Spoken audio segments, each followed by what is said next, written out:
My name is Sandra, and once upon a time, I believed in fairy tales. Picture a sunny afternoon, dappled light filtering through the majestic trees that framed the grounds of the luxurious estate. It was the day of my wedding, and I couldn't contain the excitement bubbling within me.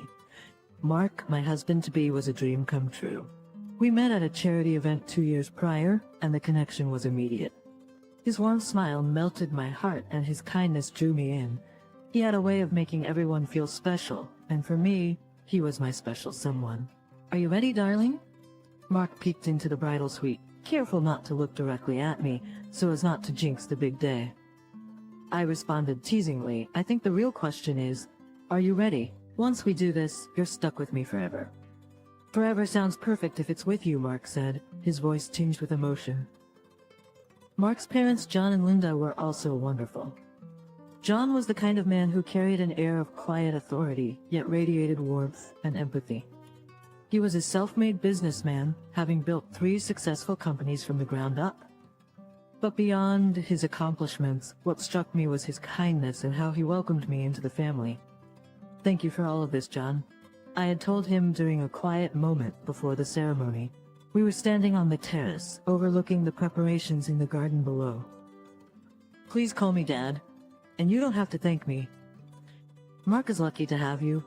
"We all are," John had said, placing a gentle hand on my shoulder. John didn't just treat me like a daughter. He ensured that our wedding was magical, sparing no expense. When I walked down the aisle, the entire setting seemed like something out of a dream. The air filled with the scent of fresh roses, the soft strains of a string quartet playing in the background, and the loving eyes of family and friends beaming back at me. The reception was equally spectacular.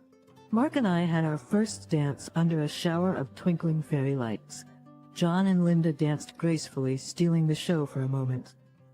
Toasts were made, laughter filled the air, and for that one evening, all was perfect in the world. We are truly blessed.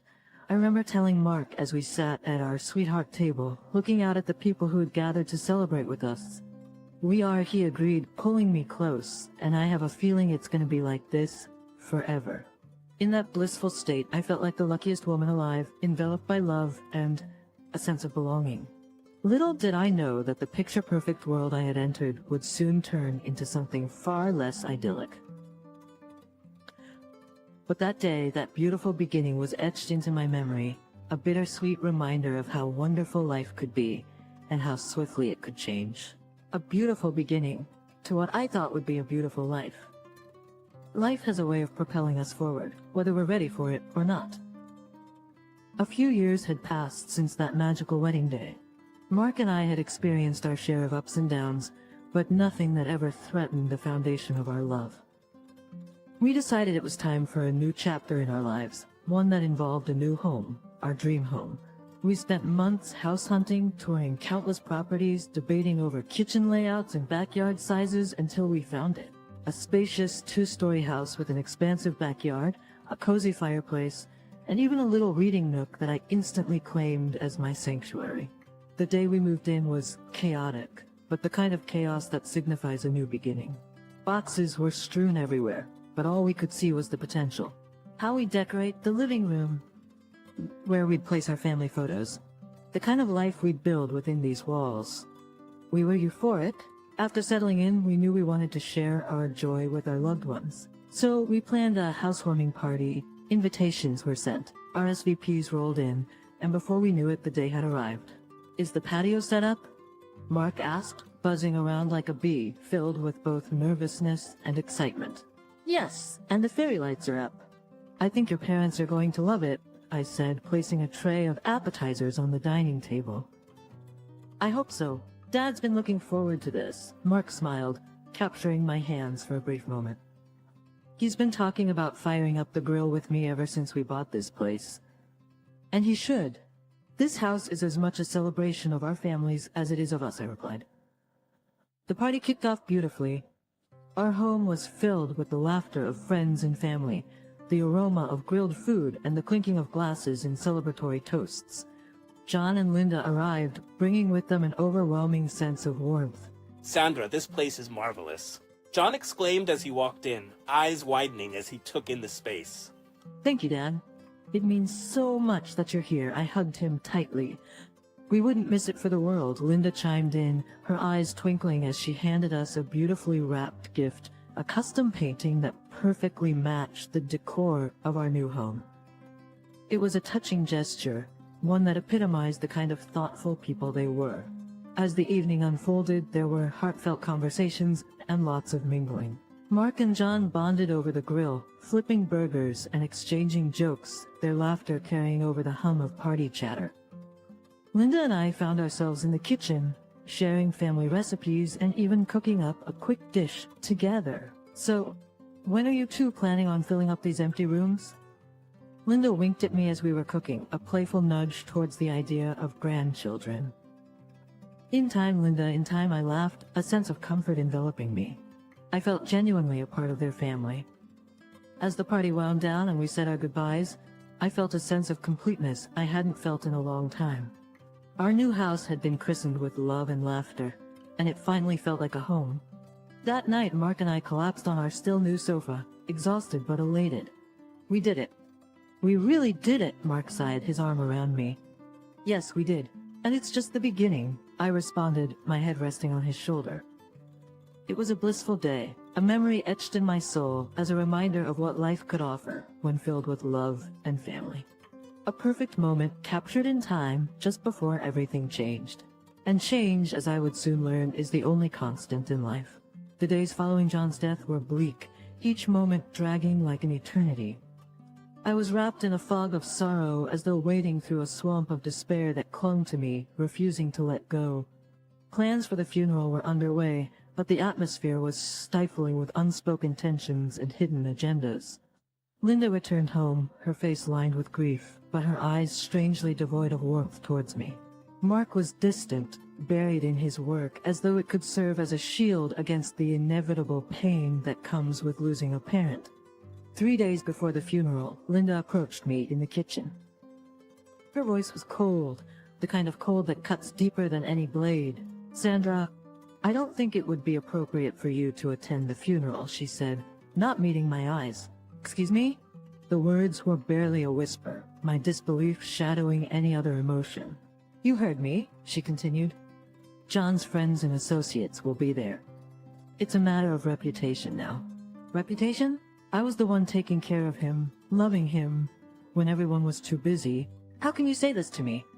I could feel my pulse quickening, my voice tinged with a mix of rage and disbelief. Linda leaned in closer. Let's not pretend you did it out of love. You were hoping for a slice of the inheritance pie. It felt like a slap in the face. My eyes met Mark's, who had just entered the room. He looked between his mother and me, finally breaking his silence. Mom's right, Sandra.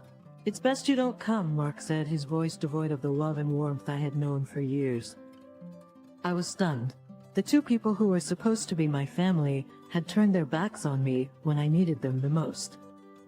Accusations of being a freeloader and insinuations that I could have had a hand in John's death circulated within those four walls, poisoning the air. The funeral came and went, a grandiose event that I was barred from attending.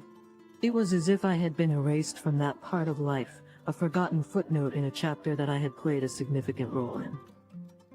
Linda and Mark returned home, funeral programs and sympathy cards in tow, acting as though nothing had happened. I was the invisible elephant in the room. Finally, the day arrived to read John's will. I stayed home, my hopes crushed under the weight of betrayal and false accusations. Why would John leave anything for someone like me? I thought bitterly. When Mark and Linda returned, their faces were unreadable, but their behavior was odd, almost nervous. We're sorry, Sandra, Linda began. We've been wrong about you. Please forgive us. I was puzzled, but before I could ask for an explanation, my phone rang. It was from the notary overseeing John's will. He informed me that John had bequeathed all of his properties and businesses to me. Every single asset worth millions was now mine as per John's final wish. It was as if the fog had lifted. I looked at Mark and Linda. My eyes finally opened to the depths of their treachery, and in that moment, a hard resolve crystallized within me. They had shown me their true colors, and it was time for me to paint a new picture, one that they were not a part of. You both need to leave. This is my house now, I declared, my voice steady. It's not that simple, Mark stammered. Actually, it is, I retorted. If you don't leave, I'll have the police escort you out. Stunned into silence, they gathered their belongings and left the home they could no longer lay claim to. I stood alone in the spacious living room, a mixture of triumph and sadness filling me. I may have gained an empire, but I had lost a family. As I climbed into bed that night, I whispered a soft thank you to John, wherever he was. The next morning, I would call the best lawyer in town and begin the divorce proceedings. Mark and Linda had played their hand, and now it was my turn. The chessboard was set, and I was no longer a pawn. Revenge, as they say, is a dish best served cold, and I was just getting started. Morning light streamed through the curtains, casting a warm glow over the room that felt deeply incongruent with the chill in my heart. I stared at the ceiling for a moment, absorbing the gravity of my newfound situation.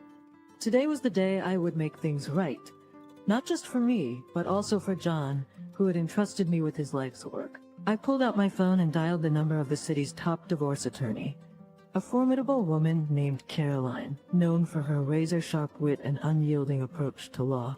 Caroline, it's Sandra. We need to talk, I began, steeling myself for the path ahead. Sandra, I heard about John's unfortunate passing and the subsequent drama. How can I assist you? I want a divorce, and I want to make sure Mark and Linda get nothing from John's estate, I said, each word heavy but necessary. Well, given the circumstances, I can't say I blame you. Come into the office and let's hash out the details. At the law firm, we combed through legal documents, dissecting every potential loophole that Mark and Linda could exploit. Caroline was meticulous, ensuring that my claim to John's estate was watertight. Given the recent revelations, the court will likely look favorably on you, but expect them to fight back. Hard, she warned. I'm ready, I assured her. I've spent enough time underestimating them. Now it's their turn to underestimate me. Days later, we received the first countermove from Mark and Linda, a petition challenging the will. The audacity of their action was both infuriating and somehow expected, but unlike them, I had the law and morality on my side. We met in court, a grand room filled with a thick air of tension and unspoken animosities. Mark and Linda sat on the opposite side, their faces etched with a blend of arrogance and desperation. We are here to discuss the contestation of the last will and testament of Mr. John Williams. The stakes are high, and I expect all parties to conduct themselves with the utmost decorum. I took the stand first, detailing the months I had spent caring for John, the love and trust we had built, and the character assassination I had faced at the hands of those I had considered family. My testimony was a blend of facts, emotion, and unyielding resolve. Your Honor, while it's true that Sandra took care of my father during his illness, we have concerns about the legitimacy of this will. We believe she might have coerced him into changing it. Your claims are serious, Mr. Williams. Do you have proof? No, Your Honor, but... Then your accusations are baseless.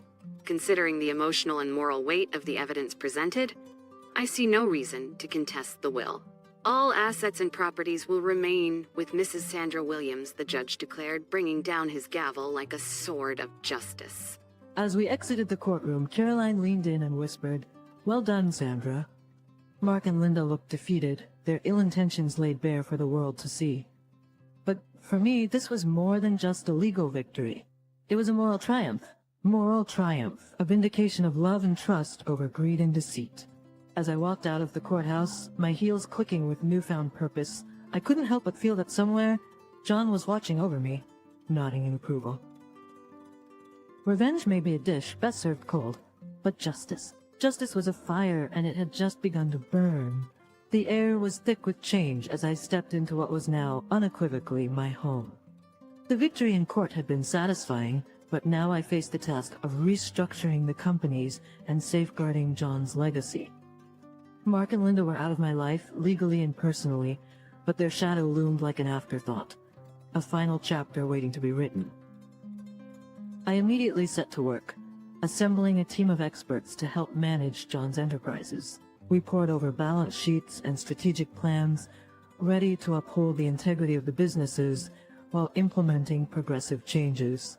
The days were long and the nights longer, but the weight of betrayal that had been pressing down on me seemed to lighten with each decision I made, each plan I set into motion. Then, one afternoon, my phone buzzed with an incoming message. It was from Mark? Sandra, can we talk? There are things that need to be said. Against my better judgment, I agreed to meet him at a cafe, neutral ground where words could be exchanged without the emotional clutter of our past lives intruding. He was already there when I arrived, nervously drumming his fingers on the table. His face was pale, eyes hollow. The sharp contrast to the man I had once known was striking. Sandra, he began hesitantly. I wanted to apologize. Not for what you think, but for ever doubting you. I appreciate the sentiment, Mark, but why now? I inquired, skeptical but intrigued.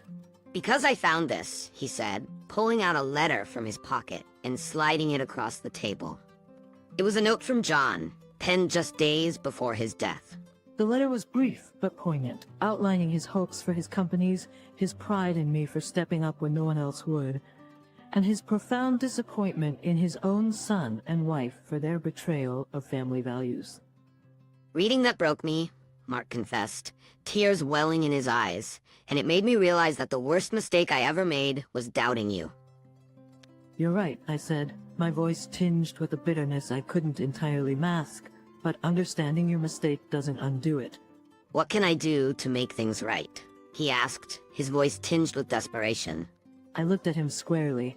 You can respect my wishes and stay away.